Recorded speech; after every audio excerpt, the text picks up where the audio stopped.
بسم الله الرحمن الرحيم الحمد لله والصلاة والسلام على رسول الله وبعد ناظرین السلام علیکم ورحمۃ اللہ وبرکاتہ۔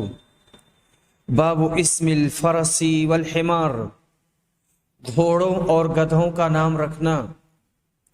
رسول صلی اللہ علیہ وسلم کے زمانے میں جانوروں کا نام رکھا کرتے تھے، پہاڑوں کا بھی نام رکھا جاتا تھا، تو گھوڑوں کا نام رکھنا یا گدھوں کا نام رکھنا۔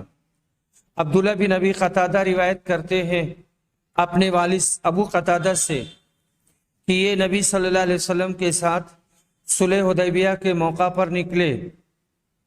ابو قتادہ اپنے چند ساتھیوں کی معیت میں پیچھے رہ گئے تھے۔ ان کے دوسرے تمام ساتھی تو محرم تھے، لیکن انہوں نے خود احرام نہیں باندھا تھا۔ ان کے ساتھیوں نے ایک گور خر دیکھا۔ ابو قتادہ کے اس پر نظر پڑنے سے پہلے ان حضرات کی نظر اگرچہ اس پر پڑ گئی تھی اور جو لوگ محرم تھے انہوں نے دیکھ لیا تھا، لیکن انہوں نے اسے چھوڑ دیا تھا۔ پر ابو قتادہ اسے دیکھتے ہی اپنے گھوڑے پر سوار ہوئے۔ ان کے گھوڑے کا نام جرادہ تھا اور یہی محل شاہد ہے اس باب میں۔ اس کے بعد انہوں نے ساتھیوں سے کہا کہ کوئی ان کا کوڑا اٹھا کر انہیں دے دے، جسے لیے بغیر وہ سوار ہو گئے تھے۔ یہ سوار ہوئے پر اسے نہیں اٹھایا۔ ان لوگوں نے اس سے انکار کیا، چونکہ یہ لوگ محرم تھے اس لیے ان کا تعاون نہیں کر سکتے تھے۔ انہوں نے خود ہی اٹھایا اور اس پر حملہ کر دیا، اس کی کوچیں کاٹ دی۔ انہوں نے خود بھی اس کا گوشت کھایا اور دوسرے ساتھیوں نے بھی کھایا۔ پھر نبی اکرم کی خدمت میں حاضر ہوئے۔ جب یہ لوگ آپ کے ساتھ ہو لیے، آپ نے پوچھا کیا اس کا گوشت تمہارے پاس بچا ہوا ہے؟ قتادہ نے کہا کہ ہاں، اس کی ایک رن ہمارے ساتھ باقی ہے۔ چنانچہ نبی صلی اللہ علیہ وسلم نے بھی وہ گوشت کھایا۔ یہاں پر جو حدیث میں آیا ہے جرادہ، ایک گھوڑے کا نام تھا، اسی سے باب کا تعلق ہے۔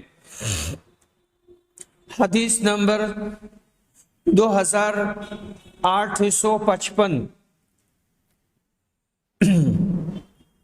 ابو ابی بن عباس بن سہل نے روایت کیا، ان سے ان کے والد نے، ان سے ان کے دادا نے، کہ ہمارے باغ میں نبی صلی اللہ علیہ وسلم کا ایک گھوڑا رہتا تھا جس کا نام لحیف تھا۔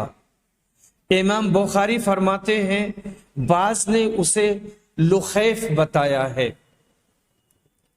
یہ بھی گھوڑے کا نام ہوا۔ حدیث نمبر 2856، متفق علیہ۔ عمرو بن میمون روایت کرتے ہیں معاذ بن جبل سے کہ نبی صلی اللہ علیہ وسلم جس گدھے پر سوار تھے میں اس پر آپ کے پیچھے بیٹھا ہوا تھا۔ اس گدھے کا نام عفیر تھا۔ آپ نے فرمایا معاذ، کیا تمہیں معلوم ہے کہ اللہ کا حق اپنے بندوں پر کیا ہے اور بندوں کا حق اللہ پر کیا ہے؟ میں نے کہا اللہ اور اس کے رسول زیادہ جانتے ہیں۔ آپ نے فرمایا اللہ کا حق اپنے بندوں پر یہ ہے کہ اس کی عبادت کریں اور اس کے ساتھ کسی کو شریک نہ ٹھہرائیں، اور بندوں کا حق اللہ پر یہ ہے کہ جو بندہ اللہ کے ساتھ کسی کو شریک نہ ٹھہراتا ہو اللہ اسے عذاب نہ دے، یعنی اللہ کے ساتھ شرک نہ کرتا ہو۔ میں نے کہا اللہ کے رسول، کیا میں اس کی لوگوں کو بشارت نہ دے دوں؟ نبی اعظم نے فرمایا لوگوں کو اس کی بشارت نہ دو، ورنہ وہ خالی اعتماد کر بیٹھیں گے اور نیک اعمال سے غافل ہو جائیں گے۔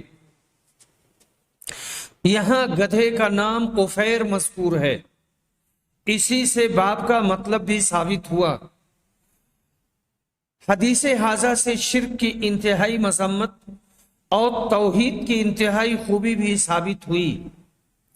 قرآن مجید کی بہت سی آیات میں مذکور ہے کہ شرک اتنا بڑا گناہ ہے، جو شخص بحالت شرک دنیا سے چلا گیا اس کے لیے جنت قطعاً حرام ہے، وہ ہمیشہ کے لیے جہنم میں جلتا رہے گا۔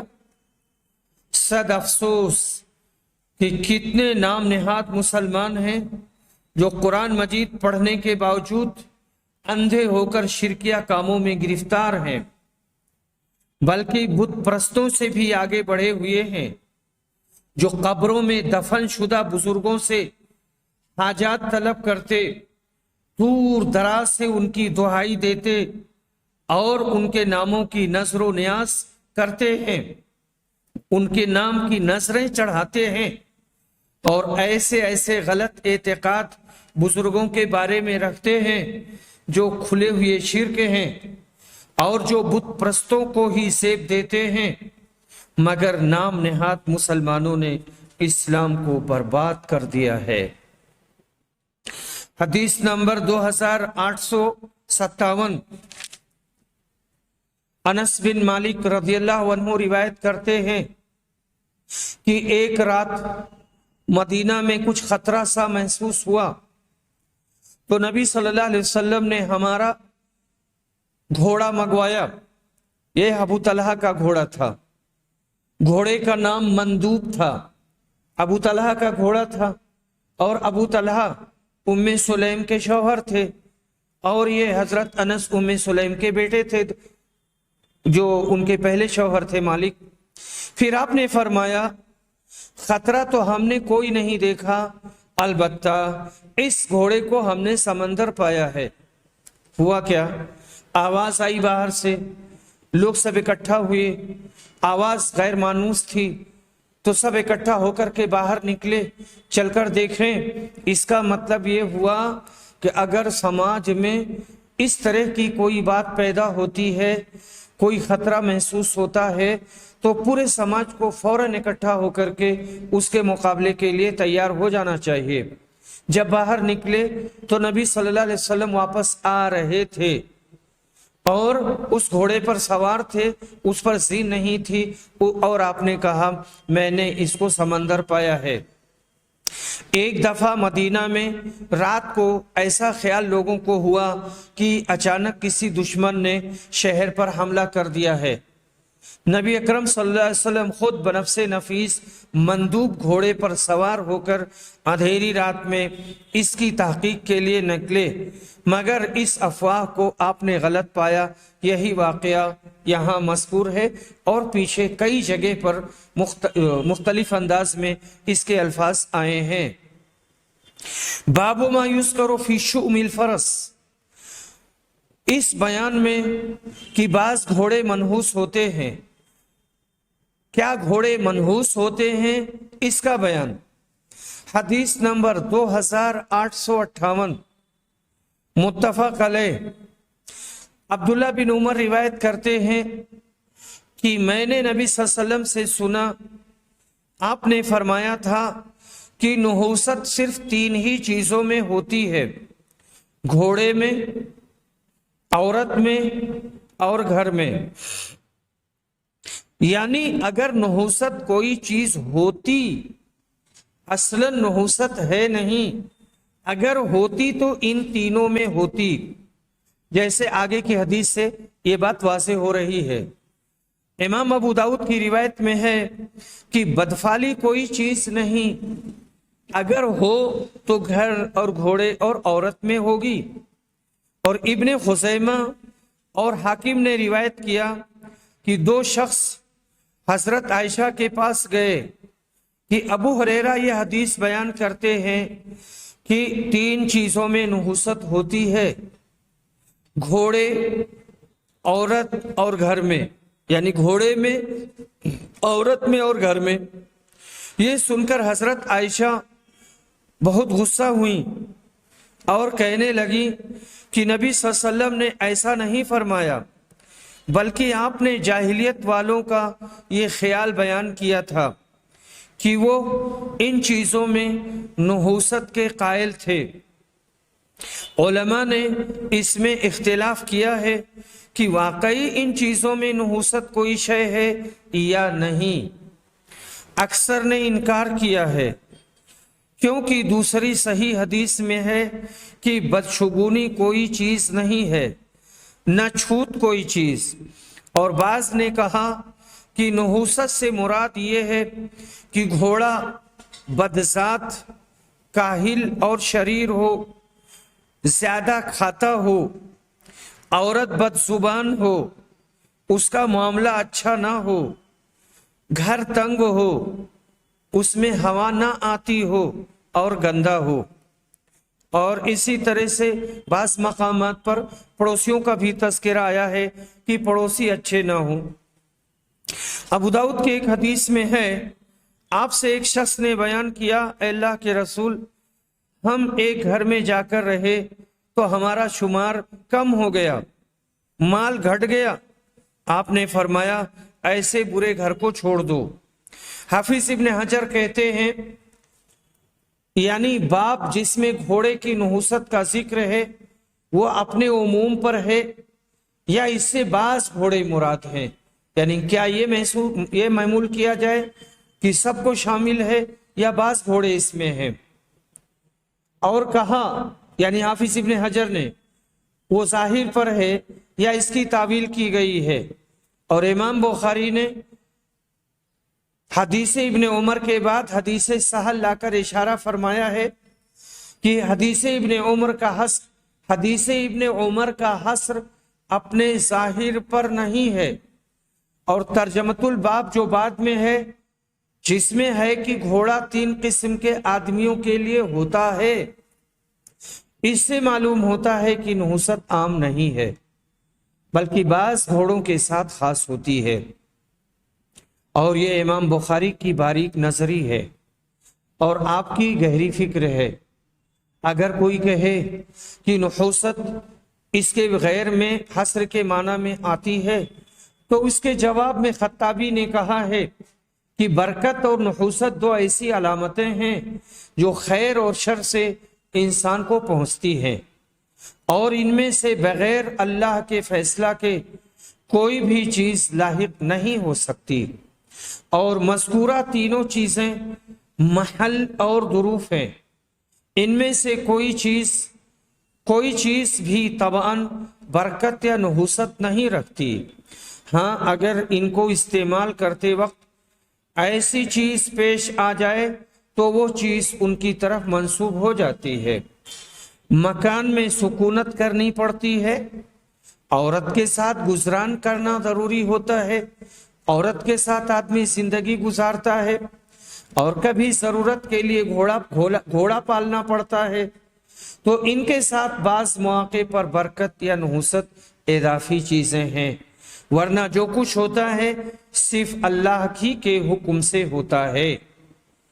یہ بھی کہا گیا ہے کہ عورت کی نحوست سے یہ مراد ہے کہ وہ بانجھ رہ جائے، اور گھوڑے کی نحوست یہ کہ کبھی اس پر چڑھ کر جہاد کا موقع نصیب نہ ہو، اور گھر کی یہ کہ کوئی پڑوسی برا مل جائے، اور یہ بھی سب کچھ اللہ کے قضاء و قدر کے تحت ہوتا ہے۔ حدیث نمبر 2859 متفق علیہ۔ سہل بن سعد ساعدی روایت کرتے ہیں کہ رسول اکرم نے فرمایا، نحوست اگر ہوتی تو وہ گھوڑے، عورت اور مکان میں ہوتی۔ یہ حدیث اس بات پر دلالت کرتی ہے کہ نحوست ہے نہیں، اگر ہوتی تو ان 3 چیزوں میں ہوتی۔ باب الخیل لثلاثہ، گھوڑے کے رکھنے والے 3 طرح کے ہوتے ہیں، اور اللہ کے اس فرمان کا بیان، اور گھوڑے، خچر اور گدھے اللہ تعالیٰ نے پیدا کیے تاکہ تم ان پر سوار بھی ہوا کرو اور زینت بھی رہے۔ حدیث نمبر 2860، ابو ہریرہ رضی اللہ عنہ روایت کرتے ہیں کہ رسول اکرم صلی اللہ علیہ وسلم نے فرمایا گھوڑے کے مالک 3 طرح کے ہوتے ہیں. بعض لوگوں کے لیے وہ باعث اجر و ثواب ہیں، بعضوں کے لیے وہ صرف پردہ ہیں، اور بعضوں کے لیے وہ وبال جان ہیں. جس کے لیے گھوڑا اجر و ثواب کا باعث ہے، یہ وہ شخص ہے جو اللہ کے راستے میں جہاد کی نیت سے اسے پالتا ہے. کہ جہاں خوب چری ہوتی ہے یعنی خوب گھاس ہوتی ہے یا شاداب جگہ، اس کی رسی کو خوب لمبی کر کے باندھتا ہے تاکہ چاروں طرف پھیل کر چر سکے. تو گھوڑا اس شاداب جگہ سے اپنی رسی میں بندھا ہوا جو کچھ بھی کھاتا پیتا ہے، چرتا ہے، مالک کو اس کی وجہ سے نیکیاں ملتی ہے. اور اگر وہ گھوڑا اپنی رسی توڑا کر 1 زغن یا 2 زغن لگائے، 1 سانس یا 2 سانس دوڑے، تو اس کی لیڈ اور اس کے قدموں کے نشانوں میں بھی مالک کے لیے نیکیاں ہیں. اور اگر وہ گھوڑا نہر سے گزرے اور اس میں سے پانی پی لے، تو اگرچہ مالک نے پانی پلانے کا ارادہ نہیں کیا، پھر بھی اس سے اسے نیکیاں ملتی ہیں. دوسرا شخص وہ ہے جو گھوڑے کو فخر، دکھاوے اور اہل اسلام کی دشمنی میں باندھتا ہے، تو یہ اس کے لیے وبال جان ہے. اور رسول صلی اللہ علیہ وسلم سے گدھوں کے متعلق پوچھا گیا تو آپ نے فرمایا مجھ پر اس جامع اور منفرد آیت کے سوا ان کے متعلق اور کچھ نازل نہیں ہوا. فَمَن يَعْمَلْ مِثْقَالَ ذَرَّةٍ خَيْرًا يَرَهُ وَمَن يَعْمَلْ مِثْقَالَ ذَرَّةٍ شَرًّا يَرَهُ. جو کوئی ایک ذرہ برابر بھی نیکی کرے گا اس کا بدلہ پالے گا، اور جو کوئی ذرہ برابر برائی کرے گا اس کا بدلہ پالے گا. اس روایت میں اس کا ذکر چھوڑ دیا جس کے لیے ثواب ہے نہ عذاب. دوسری روایت میں اس کا بیان ہے. وہ شخص ہے جو اپنی توانگری کی وجہ سے، طاقت کی وجہ سے، اور اس لیے کہ کسی سے سواری مانگنا نہ پڑے، باندھے کہ کسی کے سامنے ہاتھ نہ پھیلانا پڑے، وہ گھوڑا باندھ لیتا ہے اور پال لیتا ہے. پھر اگر اللہ کا حق فراموش نہ کرے، یعنی تھکے مادے محتاج کو ضرورت کے وقت سوار کرا دے، کوئی مسلمان عاریتاً مانگے تو اس کو دے دے. آیت مذکورہ کو بیان فرما کر آپ نے لوگوں کو استنباط احکام کا طریقہ بتلایا کہ تم لوگ آیت اور احادیث سے استدلال کر سکتے ہو. باب من ضرب دابۃ غیرہ فی الغزو، جہاد میں دوسرے کے جانور کو مارنا. حدیث نمبر 2861.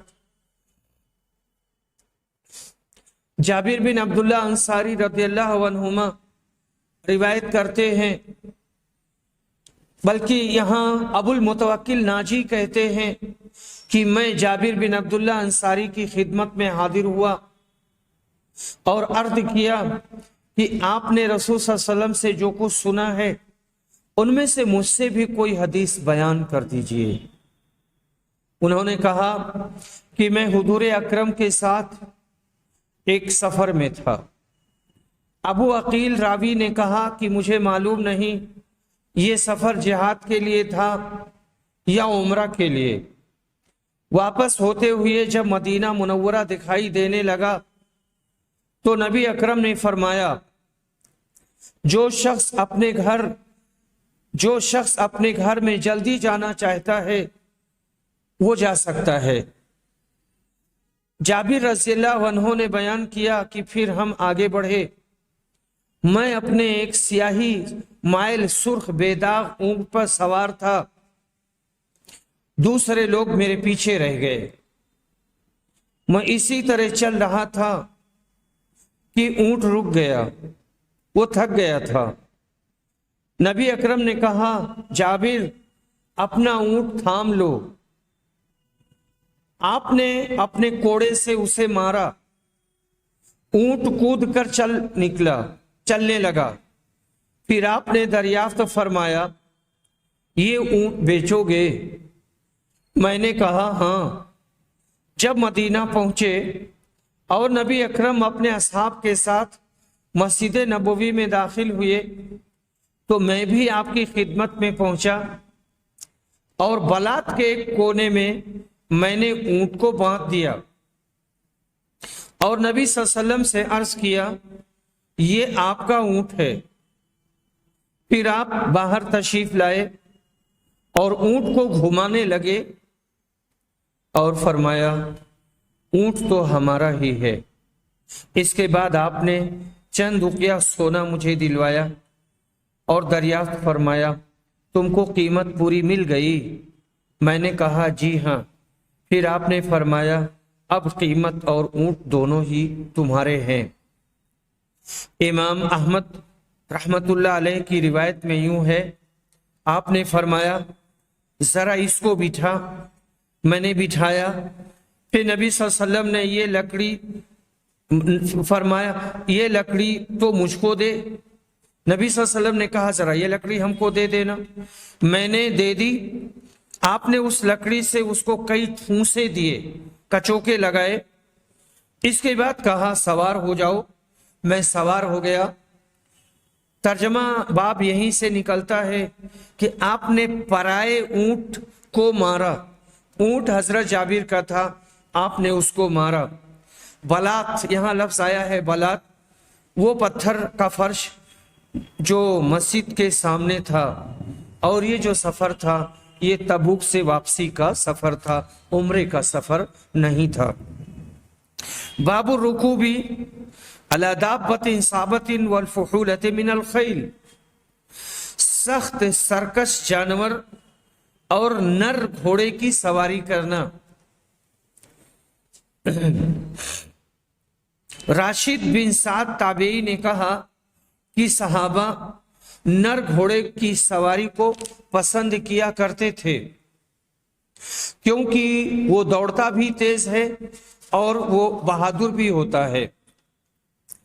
عینی، حافظ ابن حجر اور قسطلانی نے کسی نے یہ بیان نہیں کیا کہ اس اثر کو کس نے موصولاً روایت کیا ہے۔ ایک روایت میں یوں ہے کہ صحابہ حالت خوف میں مادیان کو بہتر سمجھتے تھے، مادیان یعنی مادہ مؤنث، اور صفوف اور قلعوں پر حملہ کرنے میں نر گھوڑے کو۔ عینی نے کہا نبی اکرم سے ہمیشہ نر گھوڑے پر سواری منقول ہے، اسی طرح صحابہ میں صرف سعید سے یہ منقول ہے کہ وہ مادیان پر سوار ہوتے تھے یا ایک ہی سوار ہوئے تھے۔ حدیث نمبر 2862، قتادہ روایت کرتے ہیں انس بن مالک سے کہ مدینہ میں ایک رات کچھ خوف اور گھبراہٹ ہوئی تو نبی اکرم نے ابو طلحہ کا ایک گھوڑا مانگ لیا۔ اس گھوڑے کا نام مندوب تھا۔ اس پر آپ سوار ہوئے اور واپس آ کر فرمایا خوف کی کوئی بات ہم نے نہیں دیکھی، البتہ یہ گھوڑا کیا ہے؟ دریا ہے، بہت تیز دوڑتا ہے۔ اس حدیث کی مطابقت ترجمہ باب سے مشکل ہے کیونکہ فرس تو عربی زبان میں نر اور مادہ دونوں کو کہتے ہیں۔ بعض نے کہا کہ انا وجدنا میں انا وجدنا ہو میں جو ضمیر مذکور ہے اس سے امام بخاری نے نکالا کہ وہ گھوڑا تھا۔ اب باب کا یہ مطلب کہ شریر جانور پر سوار ہونا، اس سے نکالا کہ نر اکثر مادیان کی بنسبت تیز اور شریر ہوتا ہے، یعنی مادہ جانور کے مقابلے میں نر زیادہ تیز بھی ہوتا، طاقتور بھی ہوتا اور بدماش بھی ہوتا، اگرچہ کبھی مادہ نر سے بھی زیادہ شریر اور سخت جان ہوتی ہے۔ باب و سہامل فرسی، غنیمت کے مال سے گھوڑے کا حصہ کیا ملے گا؟ مالک کہتے ہیں کہ عربی اور ترکی گھوڑے سب برابر ہیں، کیونکہ اللہ نے فرمایا ہے والخیل والبغال والحمیر لترکبوها، گھوڑوں اور خچروں اور گدھوں کو سواری کے لیے بنایا، اور ہر سوار کو ایک ہی گھوڑے کا حصہ دیا جائے گا، چاہے اس کے پاس کئی گھوڑے ہوں۔ حدیث نمبر 2863، ابن عمر روایت کرتے ہیں کہ رسول صلی اللہ علیہ وسلم نے مال غنیمت سے گھوڑے کے 2 حصے لگائے تھے اور اس کے مالک کا ایک حصہ۔ تو اللہ تعالیٰ نے عربی گھوڑے کی تخصیص نہیں کی، عربی اور ترکی سب گھوڑوں کو برابر حصہ ملے گا، یعنی سوار کو 3 حصے ملیں گے، پیدل کو 1 حصہ۔ اکثر اماموں اور اہل حدیث کا یہی قول ہے۔ باب من قاد دابۃ غیرہ فی الحرب، اگر کوئی لڑائی میں دوسرے کے جانور کو کھینچ کر چلائے اور اس کو ٹکائے تو اس کا بیان۔ حدیث نمبر 2864، ابو اسحاق روایت کرتے ہیں کہ ایک شخص نے برا ابن عازب سے پوچھا کہ حنین کی لڑائی میں آپ لوگ رسول صلی اللہ علیہ وسلم کو چھوڑ کر چلے گئے تھے؟ برا نے کہا ہاں، لیکن رسول اللہ صلی اللہ علیہ وسلم فرار نہیں ہوئے تھے اور آپ میدان چھوڑ کر نہیں بھاگے تھے۔ حوازن کے لوگ جن سے اس لڑائی میں پالا پڑا تھا اور جن سے مقابلہ ہوا تھا بڑے تیر انداز تھے۔ جب ہمارا ان سے سامنا ہوا تو شروع میں ہم نے حملہ کر کے انہیں شکست دے دی، پھر مسلمان مال غنیمت پر ٹوٹ پڑے اور دشمن نے تیروں کی بارش ہم پر شروع کر دی اور تیروں کی باڑھ چھوڑ دی، پھر بھی رسول صلی اللہ علیہ وسلم اپنی جگہ سے نہیں ہٹے۔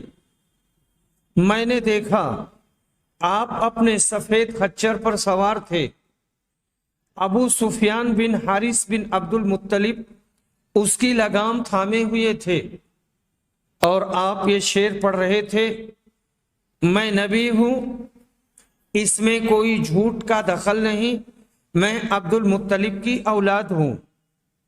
یہ شعر کی طرح ہے موزون، انا النبی لا کذب انا ابن عبد المطلب، اس طرح کے یہ نکل گیا ہے۔ اور نبی صلی اللہ علیہ وسلم شاعر نہیں تھے اور شاعری نہیں کرتے تھے۔ باب الرکاب والغرس للدابہ، باب الرکاب والغرس للدابہ، جانور پر رکاب یا غرس لگانا۔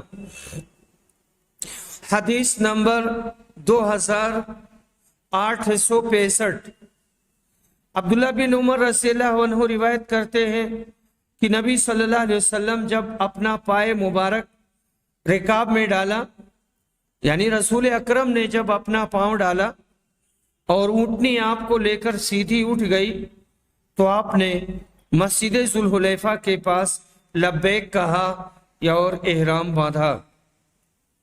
غرض بھی رکاب ہی کو کہتے ہیں، فرق صرف اتنا ہے کہ رکاب اگر لوہے کا ہو یا لکڑی کا تو اسے رکاب کہیں گے، لیکن اگر چمڑے کا ہو تو اسے غرض کہتے ہیں۔ بعض نے کہا رکاب گھوڑے میں ہوتی ہے اور غرض اونٹ میں۔ باب رکوب الفرس العری، گھوڑے کی ننگی پیٹھ پر سوار ہونا۔ حدیث نمبر 2866، انس بن مالک رضی اللہ عنہ روایت کرتے ہیں کہ نبی صلی اللہ علیہ وسلم گھوڑے کی ننگی پیٹھ پر جس پر زین نہیں تھی سوار ہو کر صحابہ سے آگے نکل گئے تھے۔ رسول اکرم کی گردن مبارک میں تلوار لٹک رہی تھی۔ سبحان اللہ، یہ حسن و جمال اور یہ شجاعت اور بہادری، ننگی پیٹھ گھوڑے پر سواری کرنا بڑے ہی شہسواروں کا کام ہے۔ اور یہ حقیقت ہے کہ اس فن میں نبی کرم صلی اللہ علیہ وسلم یکتائے روزگار تھے۔ بارہا ایسے مواقع آئے کہ آپ نے بہترین شہسواری کا ثبوت پیش فرمایا۔ صد افسوس کہ آج کل عوام تو درکنار، خواص یعنی علماء و مشائخ نے ایسی اہم سنتوں کو بالکل ترک کر دیا ہے۔ خاص کر علماء کرام میں بہت ہی کم ایسے ملیں گے جو ایسے فنون مسنونہ سے الفت رکھتے ہوں یا اس سے دلچسپی بھی رکھتے ہوں۔ حالانکہ یہ فنون قرآن و سنت کی روشنی میں مسلمانوں کے عوام و خواص میں بہت زیادہ ترویج کے قابل ہیں۔ آج کل نشانہ بازی جو بندوق سے سکھائی جاتی ہے وہ بھی اسی میں داخل ہے، اور فن حرب سے متعلق جو نئی ایجادات ہیں ان سب کو اس پر قیاس کیا جا سکتا ہے۔ باب الفرس الخطوف، سست رفتار گھوڑے پر سوار ہونا۔ حدیث نمبر 2867، انس بن مالک رضی اللہ عنہ روایت کرتے ہیں کہ ایک مرتبہ رات میں اہل مدینہ کو دشمن کا خطرہ ہوا تو نبی صلی اللہ علیہ وسلم ابو طلحہ کے ایک گھوڑے مندوب پر سوار ہوئے۔ گھوڑا سست رفتار تھا، اس کی یا یوں کہا کہ اس کی رفتار میں سستی تھی۔ پھر جب آپ واپس ہوئے تو فرمایا، ہم نے تو تمہارے اس گھوڑے کو دریا پایا، یعنی بہت تیز ہے۔ چنانچہ اس کے بعد کوئی گھوڑا اس سے آگے نہیں نکل پاتا تھا۔ یہ گھوڑا بے حد سست رفتار تھا، لیکن نبی صلی اللہ علیہ وسلم کی سواری کی برکت سے ایسا تیز اور چالاک ہو گیا کہ کوئی گھوڑا اس کے برابر نہیں چل پاتا تھا۔ آپ اس سست رفتار گھوڑے پر سوار ہوئے۔ اسی سے باب کا مطلب نکلا۔ نبی اکرم نے یہ اقدام فرما کر آئندہ آنے والے خلفائے اسلام کے لیے ایک مثال قائم فرمائی تاکہ وہ سست وجود بن کر نہ رہ جائیں، یعنی خود سست بن کر نہ رہیں، بلکہ ہر موقع پر بہادری و جرات و مقابلہ میں عوام سے آگے بڑھنے کی کوشش کرتے رہیں۔ باب السبق بین الخیل، گھوڑ دوڑ کا بیان۔ حدیث نمبر 2868، ابن عمر رضی اللہ عنہما بیان کرتے ہیں کہ نبی صلی اللہ علیہ وسلم نے تیار کیے ہوئے گھوڑوں کی دوڑ مقام حفیہ سے ثنیۃ الوداع تک کرائی تھی، اور جو گھوڑے تیار نہیں کیے گئے تھے ان کی دوڑ ثنیۃ الوداع سے مسجد زریق تک کرائی تھی۔ مسجد زریق یا کہ یہاں پر ہے مسجد بنی زریق۔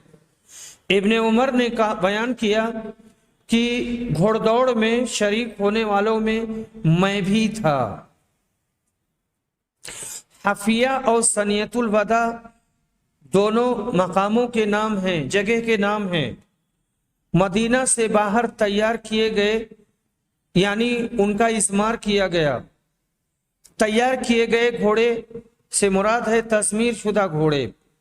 اضمار اس کو کہتے ہیں کہ پہلے گھوڑے کو خوب کھلا پلا کر موٹا کیا جائے، پھر اس کا دانہ چارہ کم کر دیا جائے اور کوٹری میں جھول ڈال کر بند رہنے دے تاکہ پسینہ خوب کرے، خوب پسینہ بہے اور اس کا گوشت کم ہو جائے اور بندھ جائے اور شرط میں دوڑنے کے لائق ہو جائے۔ گھوڑ دوڑ کے متعلق حافظ ابن حجر کہتے ہیں، علماء اسلام نے دوڑ کرانے کے جواز پر اتفاق کیا ہے، جس میں بطور شرط کوئی معاوضہ مقرر نہ کیا گیا ہو، لیکن امام شافعی اور امام مالک نے اس دوڑ کو اونٹ اور گھوڑے اور تیر اندازی کے ساتھ خاص کیا ہے۔ اس دوڑ کو یعنی اس دوڑ کو اونٹ اور گھوڑے اور تیر اندازی کے ساتھ خاص کیا ہے، اور بعض علماء نے اسے صرف گھوڑے کے ساتھ خاص کیا ہے، اور عطا نے اس مسابقت کو ہر چیز میں جائز رکھا ہے۔ جس شخص نے ایک گھوڑا شرط کے 2 گھوڑوں میں شریک کیا، اگر اس کو یہ یقین ہے کہ یہ گھوڑا ان دونوں سے آگے بڑھ جائے گا تب تو بہتر نہیں، اگر یقین نہیں تو شرط جائز ہے۔ اس تیسرے شخص کو محلل کہتے ہیں، یعنی شرط کو حلال کر دینے والا۔ وآخر دعوانا الحمد للہ رب العالمین۔